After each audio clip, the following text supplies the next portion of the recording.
నమస్కారం.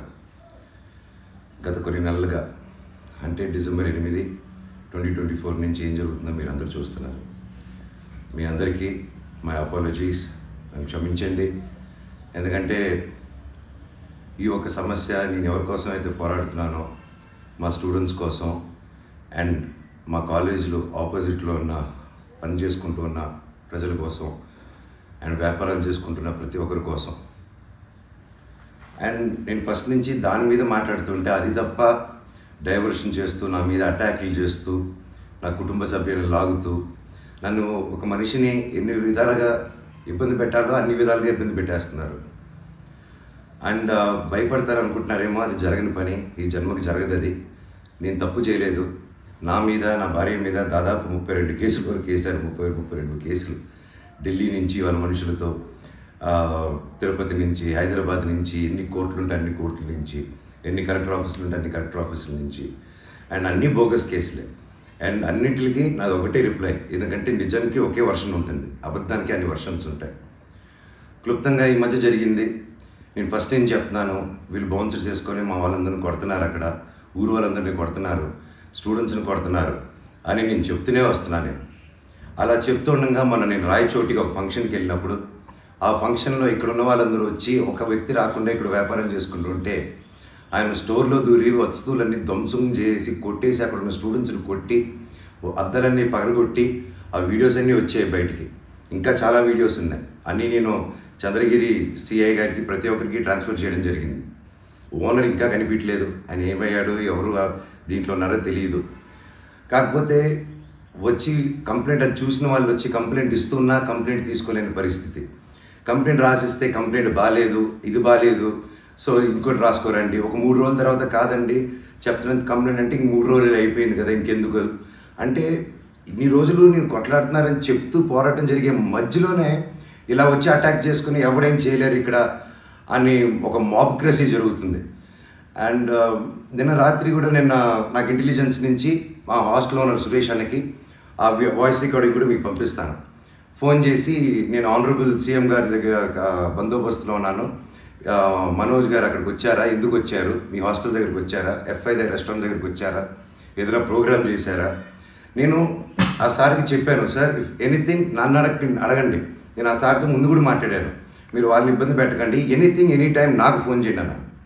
పైగా నిన్న మధ్యాహ్నం 3-4 అలా జరిగింది ఆ ఫోన్ రావడం, నేను ఆ సార్తో మాట్లాడడం.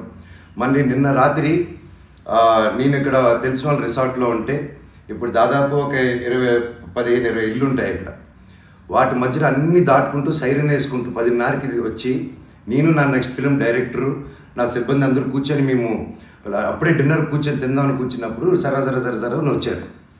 సరే ఏంటని అందరూ కంగారు పడి వెళ్ళారు. ఏంటి సార్ అంటే, మీరంతా ఇక్కడ ఏం చేస్తున్నారు, నేను సీఎం గారి దగ్గర నుంచి వస్తున్నాను, ఆనరబుల్ సీఎం గారి దగ్గర నుంచి వస్తున్నాను, నీ పేరేంటి, ఏ ఊరు, అసలు ఇక్కడ ఎందుకు ఉంటున్నారు మీరు అని రాత్రి 10:30కి ఒక ఎస్ఐ గారు, కానిస్టేబుల్ గారు.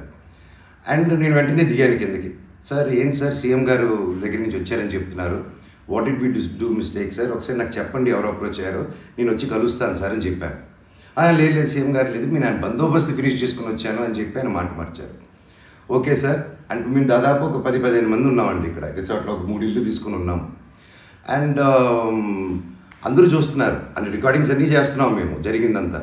లేదు సార్ ఇలా అన్అఫీషియల్గా కాదు సార్, స్టేషన్కి వెళ్దాము, అక్కడైతే రికార్డింగ్ ఉంటుంది, డైరెక్ట్ డీజీపీ గారి ఆఫీస్కి ఉంటుంది, let's do that recording that sir అని చెప్పి మీ గారు అదండి స్టేషన్కి వెళ్ళి నాకు ఒకటే చెప్పండి, ఆనరబుల్ సీఎం గారి పేరు ఎందుకు తీశారు మీరు, అండ్ మా వాళ్ళని ఎందుకు ఇంటిమిడేట్ చేస్తున్నారు, అక్కడ షాప్ ఇరిగిపోయి అదంతా చేసి నేను కంప్లైంట్ చేస్తుంటే వాళ్ళని ఏం చేయట్లేదు, అది అడిగిన వాడిని మాత్రం ఇలా వచ్చి టార్చర్ చేస్తున్నారు. భయానికంటే ప్రేమ గొప్పదండి, అది నేను నమ్ముతాను. అండ్ నేను మళ్ళీ చెప్తాను, జరిగింది ఇది. అండ్ నేను అక్కడికి వెళ్ళిన తర్వాత పోలీస్ స్టేషన్కి నేను నా కారులో ఎక్కి స్టేషన్కి వెళ్ళాను. వెనకెళ్ళి ఎస్ఐ గారు వస్తున్నారు. స్టేషన్ లోపల ఆగి వెళ్ళిన తర్వాత ఎస్ఐ గారు 500 మీటర్ల దూరంలో ఆగారు. ఆగిన తర్వాత మా వాళ్ళు వెళ్ళి సార్ వెయిట్ చేస్తున్నారు, 2 ఎందుకు వస్తానని కారు తీసి ఆయన వెళ్ళిపోయాడు, ఆయన కానిస్టేబుల్ గారు. నేను లోపలికి వెళ్ళి హెడ్ గారు ఉన్నారు, ఇంకో కానిస్టేబుల్ గారు ఉన్నారు. అయ్యా కెమెరా ముందు మాట్లాడదామని చెప్పి, అయ్యా ఇలా వచ్చి నన్ను డిస్టర్బ్ చేశారు, ఎందుకు చేశారంటే ఎస్ఐకి ఫోన్ చేసి నేను తీయట్లేదు సార్ అంటే స్పీకర్ పెట్టండి అన్నాను, అన్నీ రికార్డ్ చేశారు. అండ్ అఫీషియల్ ఆ కెమెరా ముందే మాట్లాడుకున్నాం. దయచేసి పోలీస్ స్టేషన్లో జరిగిన రికార్డింగ్స్ కుదిరితే చూడండి, మీరు తెప్పించుకొని ఏం జరిగిందో. ఇదండి జరిగింది. అండ్ ఎస్ఐ గారు రాలేదు, ఎవరు రాలేదు, నేను ఇక్కడే వెయిట్ చేస్తున్నాను. ఈలోగా సిఐ గారు ఫోన్ చేస్తే నాకు మెసేజ్ పెట్టండి సార్, మా వాళ్ళకి నేను ఇక్కడ నన్ను ఇంత ఇంటిమిడేట్ చేసి నన్ను ఇలా తొక్కాలని చూస్తూ ఉంటే ఇంకా మిగతా వాళ్ళందరినీ ఏం చేస్తారు సార్ మీరు, నేను ఊరి దాటాక వాళ్ళని ఏం చేస్తారు సార్, వాళ్ళకి ఏం ప్రొటెక్షన్ ఉంది అని చెప్పి అనడం జరిగింది. సో ఇది జరిగింది. ఎందుకంటే ఒక్కొక్కరు ఒక్కొక్క న్యూస్ క్యారీ చేస్తున్నారు. But this is the facts happen. నా దగ్గర ప్రతిదీ ఫ్యాక్ట్ ఉంది. నన్ను తప్పు అయితే నా షర్ట్ పట్టుకుని వరే మనోజ్ నువ్వు తప్పురా అని అడగండి మీరు, I'm ready for that. But దీంట్లో దీంట్లో ఏది నాది ఒక తప్పు లేదు. అండ్ ఈరోజు కూడా I'm going to meet SP గారు ఈరోజు 5 గంటలకి. ఆయన కలిసి ప్రతి ఒక్క ప్రూఫ్ ప్రతిదీ నా దగ్గర ఉండేది వెళ్ళి తీసుకెళ్ళి చూపించి సార్కి సబ్మిట్ చేయాలనుకుంటున్నాను. థ్యాంక్ యూ సో మచ్ అండి. జై హింద్.